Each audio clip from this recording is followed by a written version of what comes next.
Hello friend. आज हम 10th class के लोकतांत्रिक राजनीति के चैप्टर 2 संघवाद के 4th पार्ट में हैं। अब हम इस पाठ में विकेंद्रीकरण पढ़ेंगे। अभी तक हमने दो स्तर की सरकारों के अधिकार और कार्यों को देखा संघवाद के परिप्रेक्ष्य में। अब हम देखते हैं कि हमारा देश इतना बड़ा देश है, यहाँ इतनी विभिन्नताओं से भरा देश है। भारत के कई प्रांत तो जनसंख्या या क्षेत्रफल के हिसाब से देख लीजिए यूरोप के कई देशों से बहुत बड़े हैं। तो हमारे यहाँ तो दो स्तर की सरकार से इतना बेहतर तरीके से शासन व्यवस्था नहीं चल सकती। इसके लिए सरकार का तीसरा स्तर भी होना जरूरी है, जो कि स्थानीय स्तर है। और भारत में सत्ता के विकेंद्रीकरण के पीछे भी यही तर्क दिया गया था कि इतने बड़े राज्य के लिए शासन बेहतर तरीके से चलाने के लिए तीसरा स्तर, जो कि स्थानीय स्तर है, होना बहुत जरूरी है। विकेंद्रीकरण यानी कि शक्ति को केंद्र में न रखकर शक्ति को बांट दिया जाए अन्य स्थानों में। जब केंद्र व राज्य सरकारों से शक्ति को लेकर स्थानीय सरकार को दिया जाता है तो इसे सत्ता का विकेंद्रीकरण कहते हैं।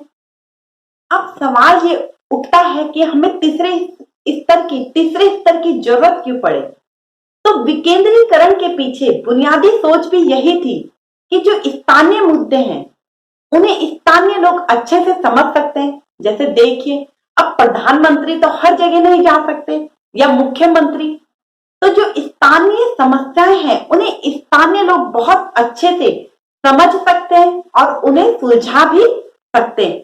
पैसा कहाँ खर्च करना है, कौन सी चीज को पहले वरीयता देनी है, चाहे वह सड़क है, चाहे वह पानी है, चाहे वह सफाई है, इनमें से तो स्थानीय लोग उसे बहुत अच्छे से समझ सकते हैं और इस तरह वह लोकतंत्र में भागीदारी भी निभाते हैं। आधुनिक भारत में प्रथम बार पंडित जवाहरलाल नेहरू द्वारा राजस्थान के नागौर जिले में 2 अक्टूबर 1959 में पंचायती राज व्यवस्था लागू की गई थी।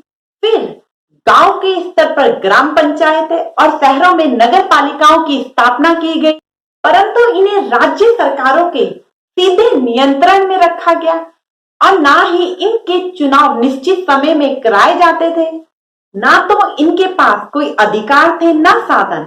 यानी कि सत्ता का विकेंद्रीकरण नाम मात्र का रह गया।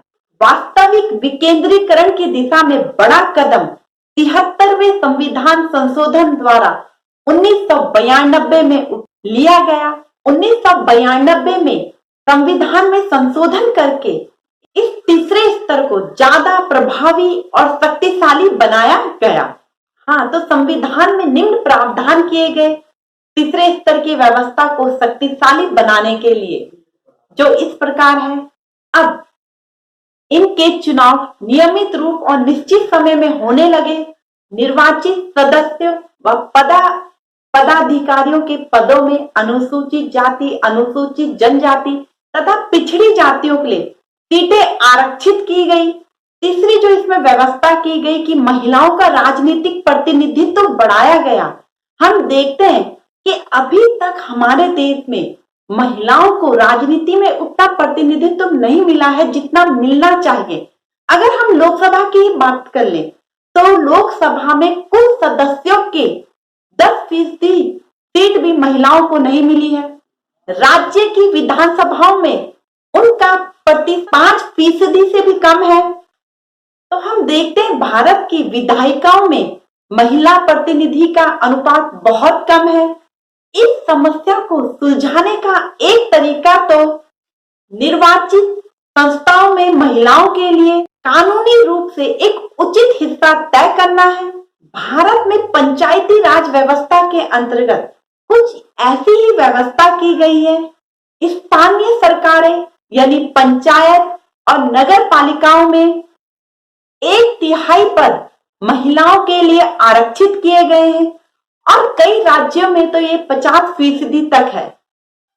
तो इस तरह से हम देखते हैं कि संविधान में ये भी प्रावधान कर दिया गया है कि स्थानीय स्तर पर महिलाओं के लिए 33% का आरक्षण होना चाहिए।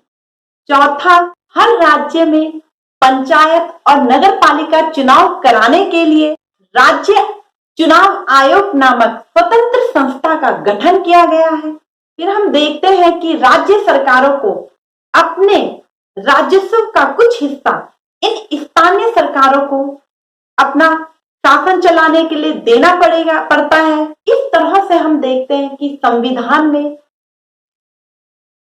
तीसरे स्तर की सरकार को शक्तियां दे दी गई हैं। प्रत्येक गांव में एक ग्राम पंचायत होती है जिसमें कई सदस्य और अध्यक्ष होते हैं। सदस्य वार्ड से चुने जाते हैं, उन्हें पंच कहते हैं, और अध्यक्ष को प्रधान या सरपंच कहा जाता है। इनका चुनाव गांव में रहने वाले प्रत्येक वयस्क को मतदान के द्वारा करना होता है।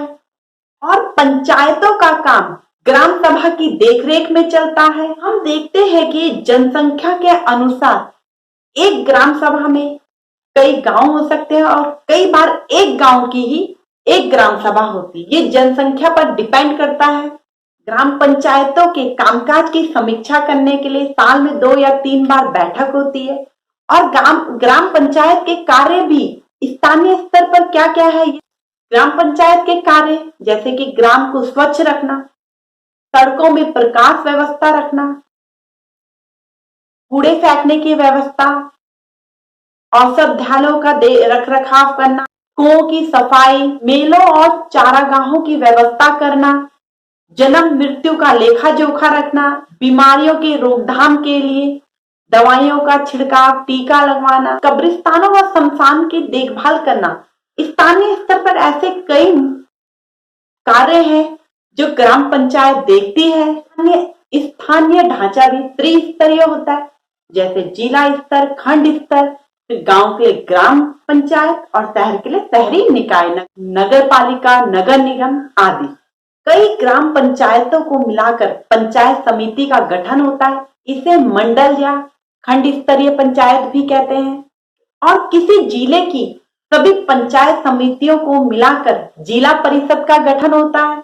जिला परिषद का प्रमुख इस परिषद का राजनीतिक प्रधान होता है। इस प्रकार स्थानीय स्वशासन वाली संस्थाएं शहर में भी काम करती, जैसे गांव में जो कार्य ग्राम पंचायत करती है वही शहर में नगर पालिका करती है। और बड़े शहरों में नगर निगम होते हैं। नगर पालिका और नगर निगम दोनों के कार्य निर्वाचित प्रतिनिधि करते हैं।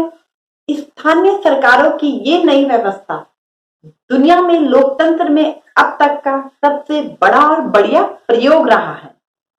फिर भी इस सब के बावजूद कि संवैधानिक प्रावधान हो चुका है, संविधान में ग्राम पंचायत स्थानीय निकायों को अधिकार दिए गए, परंतु अभी भी कई मुश्किलें हैं, जैसे ग्राम सभाओं की बैठकें नियमित रूप से ना होना और अधिकांश राज्य सरकारों ने स्थानीय सरकारों को पर्याप्त अधिकार नहीं दिए हैं। तो हम देखते हैं अभी इसमें और सुधार की गुंजाइश है, किंतु कुछ ना होने से अच्छा तो कुछ थोड़ा होना भी अपने आप में एक मिसाल है। तो इस प्रकार हम देखते हैं हमारा देश जो विविधताओं से भरा है, वहां आज से नहीं, ग्राम पंचायतें तो बहुत पहले समय से काम कर रही है, परंतु संवैधानिक दर्जा उन्हें अब मिला है। तो बच्चों, ये पाठ यहीं पे समाप्त होता है। आगे हम जल्द ही दूसरे पाठ के साथ मिलेंगे। तब तक के लिए गुड बाय।